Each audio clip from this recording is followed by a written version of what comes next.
Your home isn't messy. It's overloaded. In Switzerland, the calmest homes in Europe aren't built with more storage.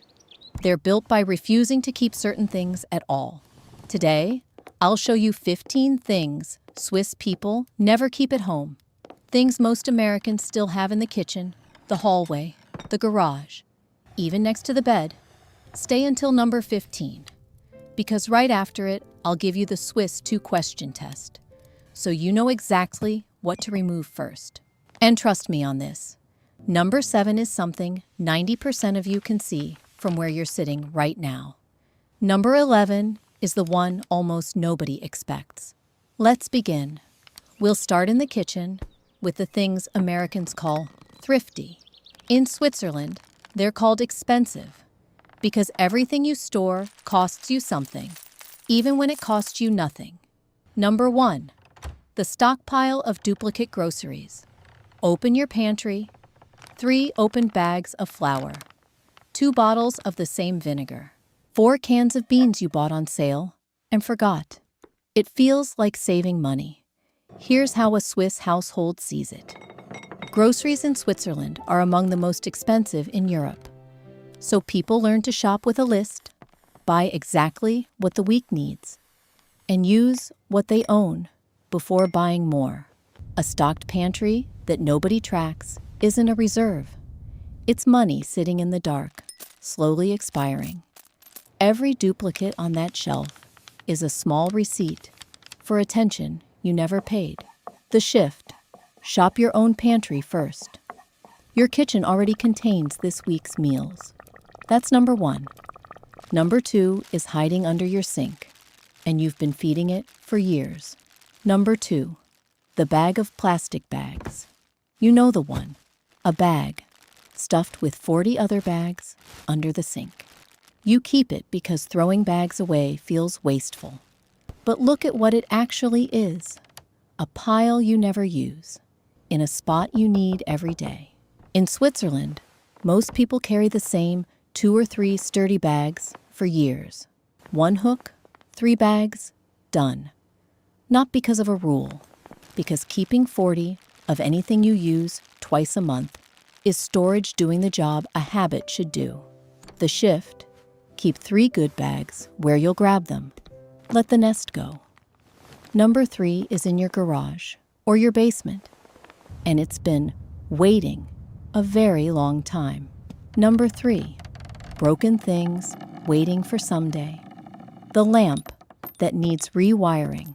The toaster that stopped working in 2023. The chair with the loose leg. You kept them because fixing feels responsible. But be honest, how long have they been waiting? In Switzerland, there's a simple habit around broken objects.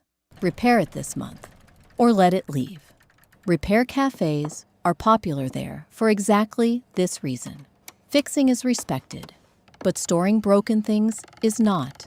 A broken object in storage isn't a project. It's a small, unpaid debt to yourself, and you walk past it every day. The shift. Put a date on it.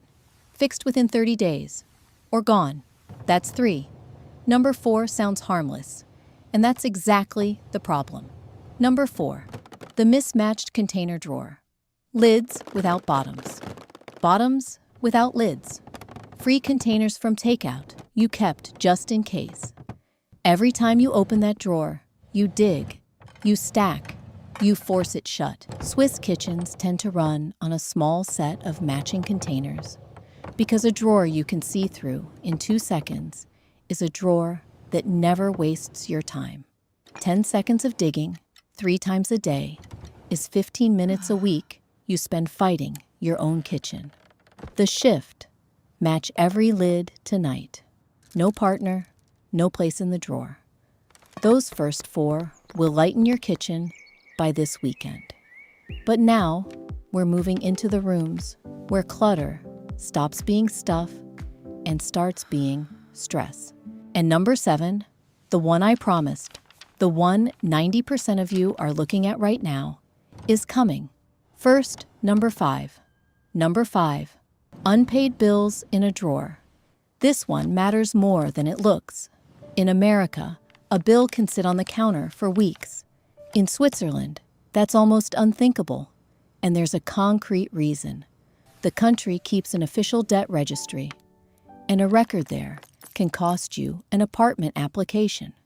So bills are paid when they arrive. Filed, closed, done.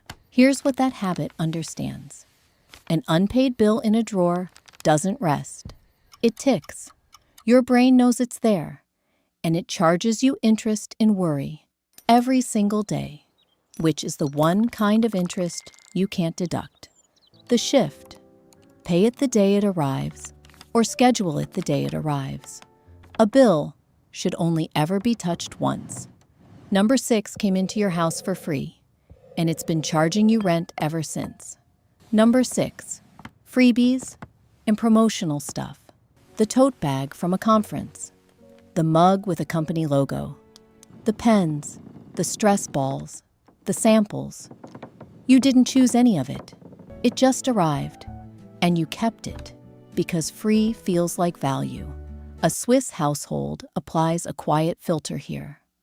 Would I have paid for this? If the answer is no, it doesn't earn shelf space, because a home isn't a container for what shows up. It's a selection of what you chose. The shift, free things still cost space, and space is the most expensive thing you own. Ask the question, then let the swag go. That's 6. And now, number 7, the one 90% of you can see right now. Look toward your counter, maybe your dining table. Number 7, the paper pile, old mail, receipts, a warranty for something you no longer own, a catalog you'll never read. It's there right now, isn't it? Here's why this one deserves its reputation. That pile is a to-do list you never wrote, and every time your eyes pass over it, your brain quietly rereads it. Unfinished, pending, later, dozens of times a day. Swiss homes are famous for having a single folder system. One place for documents, everything filed the week it arrives, everything else recycled immediately. Paper is either action or archive. There is no third pile. The shift. Touch each paper once, file it, act on it, or recycle it, and clear the landing zone where the pile grows. Remove that pile, and you'll feel the room get quieter. That's 7. And if that one stung, wait for what's coming. After number 8, we enter the private rooms. And number 11 is an item Americans genuinely treasure. In Switzerland, it's treated as a warning sign. Number 8, chaos at the front door.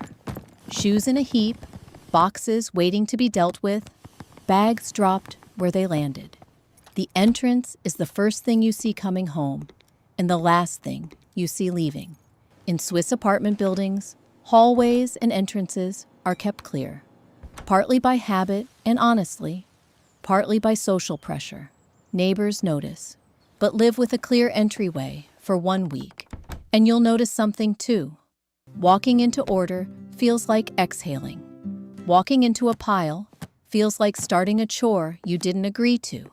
The shift, a shoe rack, a hook for keys and bags, and a flat rule. Nothing lives on the entry floor. Now let's go deeper. These next items aren't about mess anymore. They're about the past and what it costs to keep it. Number 9, impulse buys with the tag still on. Go to your closet. There's a shirt in there you've never worn. Maybe a gadget still in its box. You keep it because getting rid of it would mean admitting the purchase was a mistake. So it hangs there. And every time you see it, it makes a small accusation. In Switzerland, where a normal salary is high, but so is the cost of every single thing, there's an old habit. Sleep on it before you buy. Not because people never want things, because they've learned the difference between wanting something and wanting the feeling of buying it.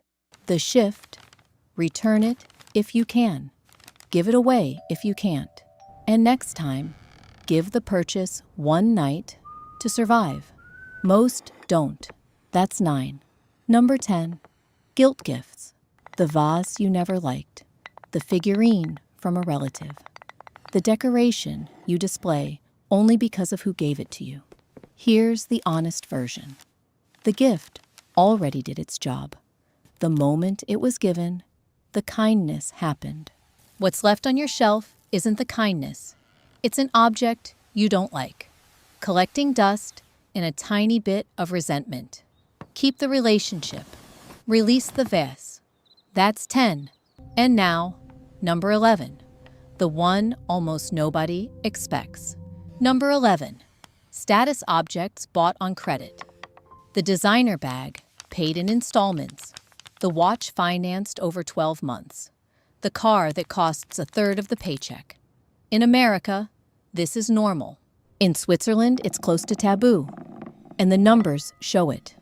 Swiss households save roughly a fifth of their income, among the highest rates in the world. And consumer debt carries real social shame. Here's the Swiss logic, and it's colder and kinder than ours at the same time. If you need to finance it, it isn't yours. It's the bank's, and you're renting the image of owning it. A Swiss home would rather hold one paid-for object of real quality than 5 financed impressions. The shift. If it needs installments, it doesn't come home. Save first, buy once, own it fully. That's 11, and it might be the most valuable 90 seconds in this entire video. Number 12, the just-in-case duplicates. 3 can openers, 2 hair dryers, spare cables for devices you donated years ago. Just in case is the most expensive phrase in your home because it's unlimited. Anything can be justified with it. The Swiss version of just in case is specific, an emergency reserve of money, 3 to 6 months of expenses sitting in an account. That covers the actual emergencies. The second can opener covers nothing. The shift, 1 of each is enough. Your emergency fund is allowed to have duplicates. Your kitchen drawer is not. We're at the final stretch. The last 3 items live in your bedroom, and they attack the one thing no one can buy back, your sleep. And remember, right after number 15, the 2-question test. Number 13, work in the bedroom, the laptop on the nightstand, the charging phone 6 inches from your pillow. When your bedroom contains your work, your brain never fully clocks out. You lie down next to tomorrow's problems. Switzerland has a word that matters here, Feierabend. It means the moment work ends and the evening becomes yours. It's treated almost as a border. Emails after hours are culturally frowned on, and the bedroom sits firmly on the life side of that border. The shift. The laptop sleeps in another room. If your phone is your alarm, buy a $10 alarm clock and let the phone sleep in the hallway. That's 13. Number 14. The pile of unread books by the bed. This one is gentler. But listen, that stack was supposed to be a pleasure. Somewhere along the way, it became a scoreboard.